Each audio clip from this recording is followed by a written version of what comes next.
maybe I forget, and my heart starts vanishing, and suddenly I see that I can't break free. I'm slipping through the cracks of a dark eternity with nothing but my pain and the paralyzing agony to tell me who I am, who I was. Uncertainty enveloping my mind till I can't break free. And maybe it's a dream, maybe nothing else is real, but it wouldn't mean a thing if I told you how I feel. So I'm tired of all the pain, of the misery inside, and I wish that I could live feeling nothing but the night. You could tell me what to say, you could tell me what to do, but I doubt that I would care, and my heart would never know. If I make another move, there'll be no more turning back, because everything will change and it all will fade to black. Will tomorrow ever come? Will I make it through the night? Will there ever be a place for the broken in the light? Am I hurting? Am I sad? Should I stay or should I go?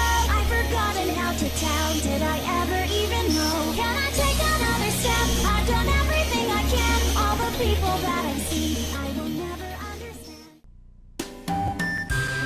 December 2106, AD. So cold.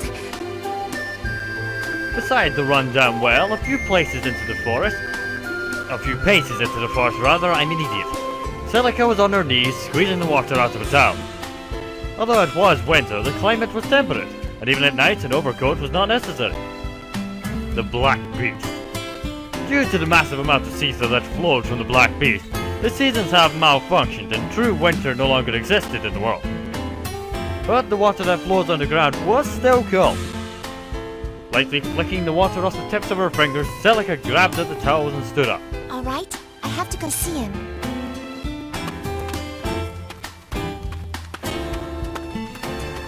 She was not headed far. There was a single well kept house which stood among a ruined village. Inside lay an unconscious young man whom she had found near the entrance of the village.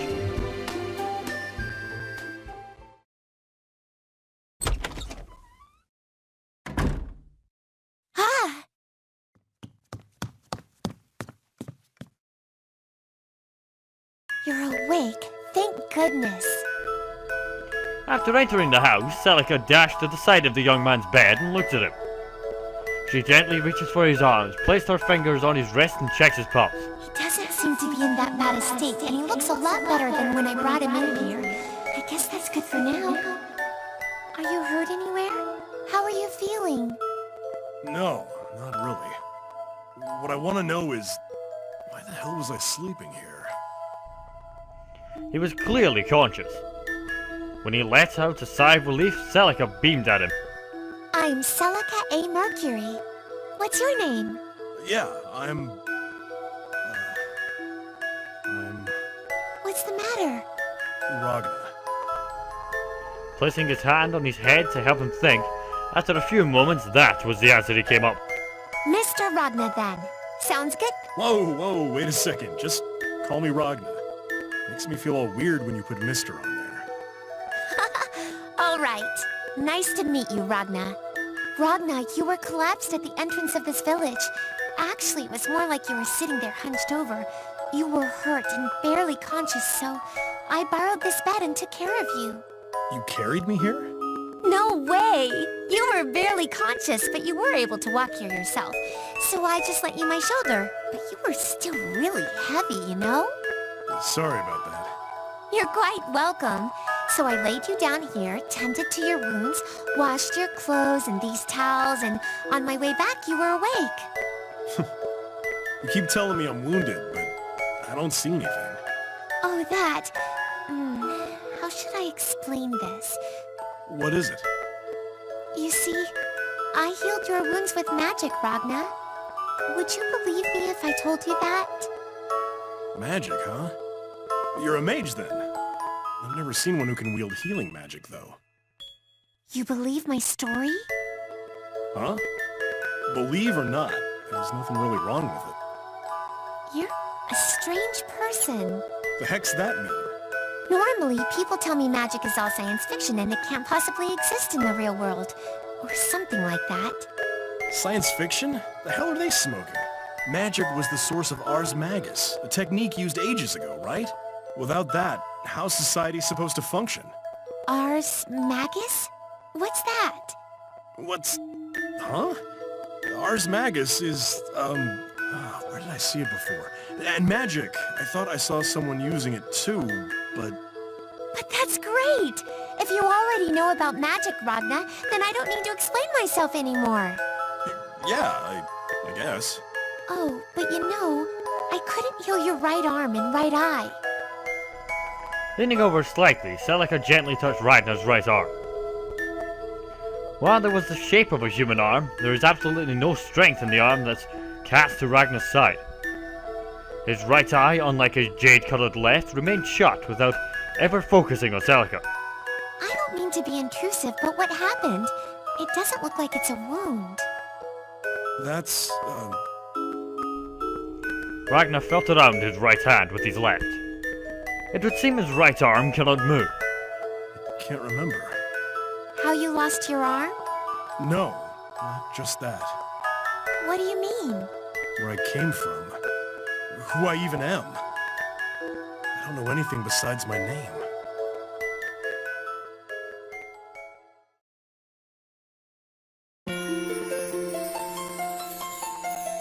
Then you know about air and water, and the kind of stuff we need every day, right? Thanks to Celica's magic, once Ragnar regained consciousness, he was up and walking about in no time.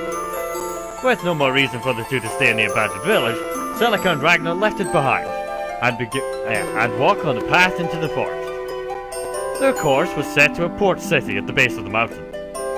Celica is to board a ship at the port, the only ship leaving that port heading to Japan. Yeah, it seems so. That's why you knew about magic, too. What about your family? I can't remember if I even had any. Your home? Friends? Dunno. I see. But the city we're about to go to is pretty big, so you might have been there in the past. Heck, you could even remember something. Sure hope so. It'll be fine, I'm sure. Really? Hey, can I ask you something? Yes? This, might just be my imagination, but didn't we walk here before? Oh, come on now. That's not even possible. Huh. Then my eyes must be seeing things. Ragnar lifted up his working arm and pointed slightly into the distance, where the two were heading. At the tip of his finger, and now Celica's eyeline, was a cluster of a few houses built in a small opening in the forest. But there was no sign of human activity. Of course, that was the same village which, until moments ago, Celica and Ragnar were. Huh? Don't me. Are you an idiot? We're walking in circles. That's odd. There was only one path, though. The hell are you talking about? You confidently strayed from the path and dove right into the forest. But we're trying to get to the base of the mountain, so shouldn't we be able to just walk down? Yet here we are, back where we started. Damn it. I should have stopped you the moment I thought something was weird. Hey, do you have a map or something? Yeah, right here. That's a world map. Well, if we're trying to get over here, and we're over here right now, then... As if. Man, I knew something was wrong. Very wrong. I thought I was pretty bad for collapsing in front of a village, but how can someone with your sense of direction be traveling through a mountain alone? Celica, you have no sense of direction. Huh? That's not true. Oh, yes it is. Give me that map. No, my map! This does you no good. That's not... What?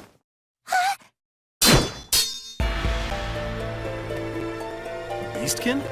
Oh, so you know of our kind? Strange man.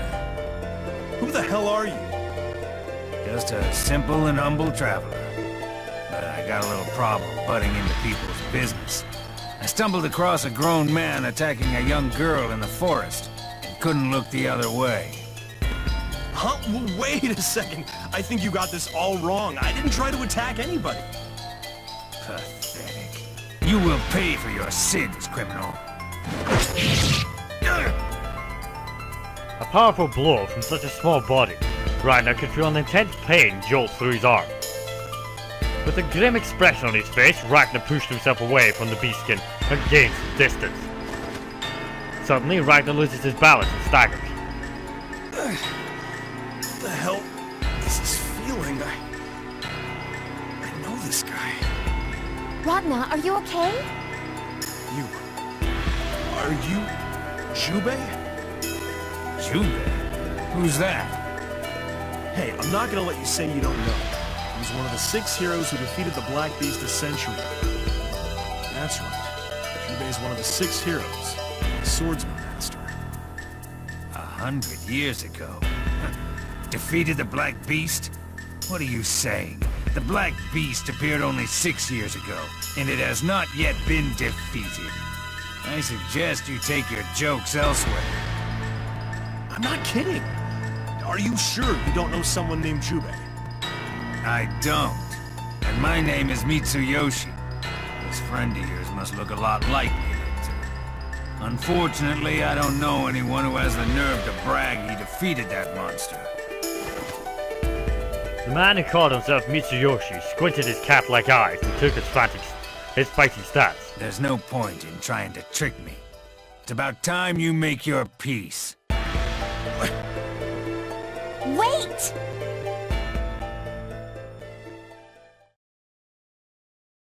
And that's what happened. So, you got amnesia, and you were almost left there to die. Jeez, you begin slashing away at someone without even hearing their side of the story? Now. Tanaka smiled awkwardly in an attempt to calm down Ragnar, his chin in his hand looking the other way. She placed her hands close to his, and once again they began to glow. Ragnar's wounds faded away once more before his eyes. Well, I thought a pretty young girl was under attack by one of the local hooligans. I mean, think about it. Unless you were some sort of mountain thug, what would you be doing in a deserted village? And what's a young lady got to do in the forest? Well, I got a little lost. It seems you have quite a few gaps in your memory. That the Black Beast was defeated a century ago and that there were some heroes? Yeah. I wonder if that's what amnesia's like.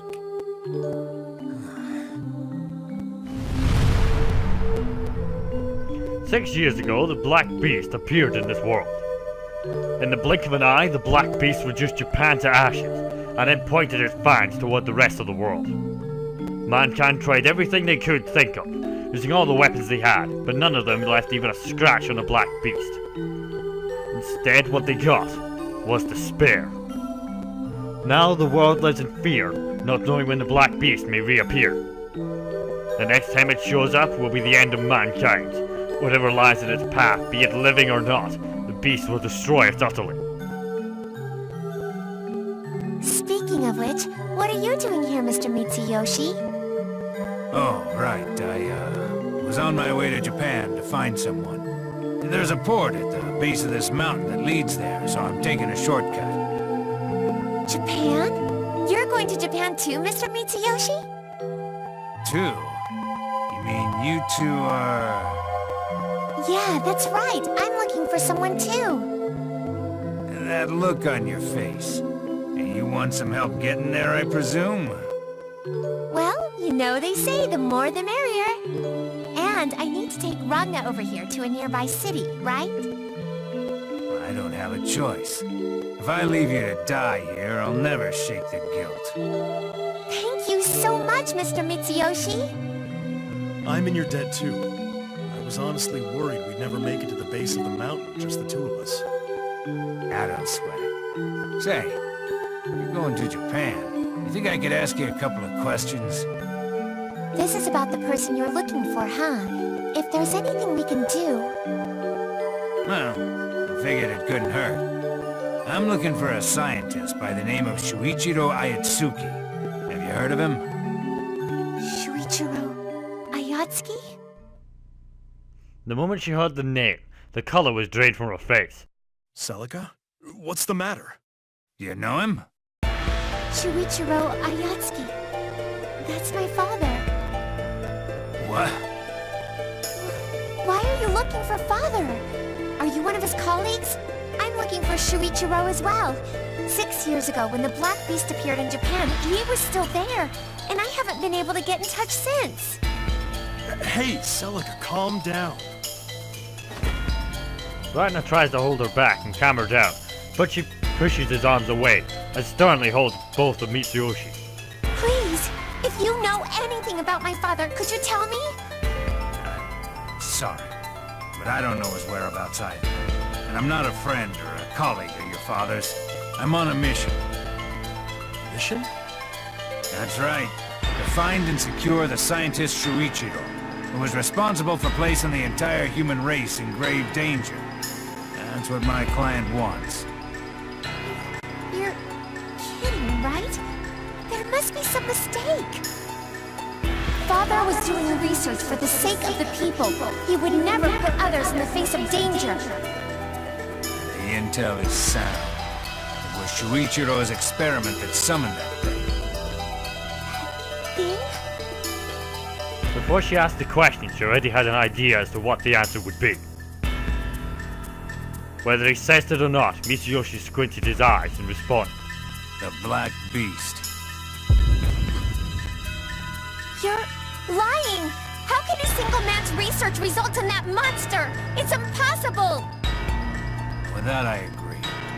But his experiments acted as the trigger to summon that beast here. That much we know. I can't believe it! How could Father...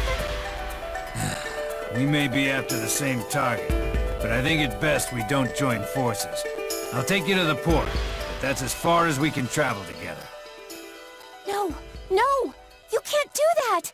I'm going with you, Mr. Mitsuyoshi! You do realize I'm most likely gonna be his enemy when I arrive. All the more reason for me to travel with you. I want to know exactly what my father was doing, and if he's innocent, I need to protect him from you.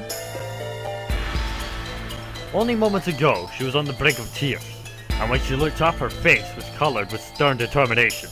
Mitsuyoshi rubbed his temples when faced with her intense gaze. You see, girl, all the evidence has already proven Shuichiro was somehow related to the Black Beast incident. How am I supposed to take someone along with me who's telling me they're gonna get in the way of my mission? But I won't know if Father was guilty or not until I see it with my own eyes. I won't get in the way of your investigation, so please. As Celica continues to press on, Mitsuyoshi was unaware how to respond. Watching the two, Ragnar felt like an intervention was necessary. What's the big deal? Why don't you take her along? Ragnar! You can't just... She's gonna get in your way one way or another, so you might as well keep her close so you know what she's up to. Also, she knows healing magic. I think that would come in pretty handy during your travels. Don't make it sound so easy, and it'll be dangerous. Then all the more reason. I'll tag along to keep an eye on both of you. And if shit hits the fan, I've got enough strength to pick up Celica and run. Ragnar! As Ragnar shrugged his shoulders, Celica, overjoyed, ran and leaped into his arms. Thank you, Ragnar! Whoa! Watching a flustered Ragnar out of the corner of his eye, Mitsuyoshi in his reluctance pursed his lips and shook his head. Sheesh. What have I picked up here? Listening to his words, Celica held Ragnar's jacket even tighter. I can go to Japan. Wait for me, Father. I promise I will find you.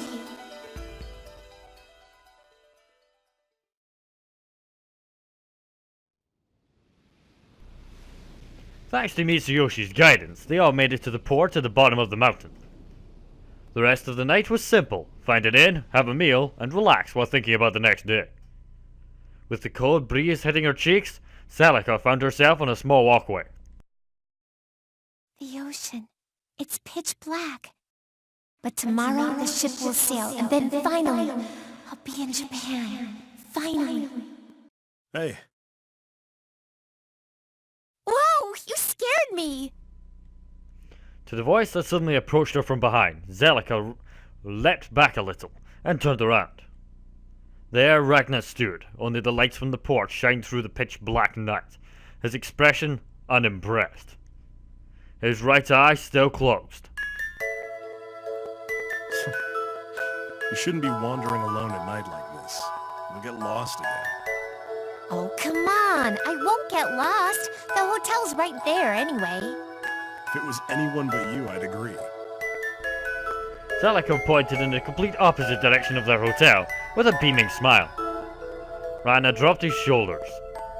Wondering why he made such an expression, she caught her neck a little, but soon softened into a smile and faced the ocean once more. What are you doing here? Just wondering if I could see Japan from here. Japan? 6 years ago, the country was obliterated as a result of the Black Beast, and the world's decision to thoroughly bomb the region in an attempt to defeat it. Its cities were razed, the soil and water contaminated by massive amounts of seether and nuclear weaponry. Nothing could possibly still live on the former island nation. It was also home to Selika's father, and where he conducted his research. You can see it from here? I don't know, but I thought it would be nice if I could. Say, all this happened 6 years ago, right? When your father's whereabouts became unknown?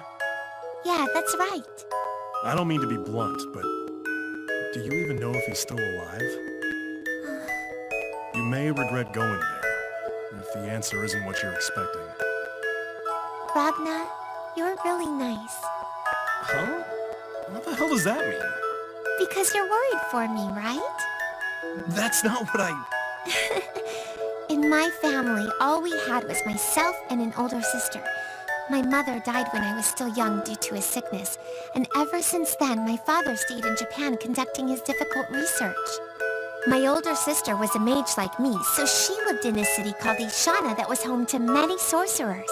She was a student of the Mages Guild there, and was even elected to be a member of the 10 Sages. 10 sages? They're like the elite members of the Mages Guild. There are only 10 of them, you know. Well, I don't really get it, but she must have been one hell of a caster. Yeah, she was. In response to Ragnar's nonchalant words, Selika's eyes grew large and she smiled back at him. Both my father and my sister are so amazing, I pale in comparison. I mean, the two of them don't get along, but to me, they're my irreplaceable family. Family. A few months ago, there was a person on the news who somehow survived the catastrophe in Japan and was discovered living in hiding after 6 years of survival. I thought my dad was long gone, but when I heard that news, I felt a glimmer of hope that maybe he's not. And ever since, I couldn't stop thinking about it. So that's why you came all the way out here alone. Don't you think your sister will be worried? Maybe. When I return, she'll be furious. But I couldn't just sit there and do nothing. I mean, he's my family. If you didn't know what they were up to, wouldn't you be worried too? If you thought they might be alive, wouldn't you search for them? I love my father and my sister. I see. Ragnar tried to make her smile, but there was something very empty and sad behind his expression. He raised his left hand and gently patted Selika on the head. Alright, let's head back. I don't want you to catch a cold and miss tomorrow's ship. Oh, yeah, you're right.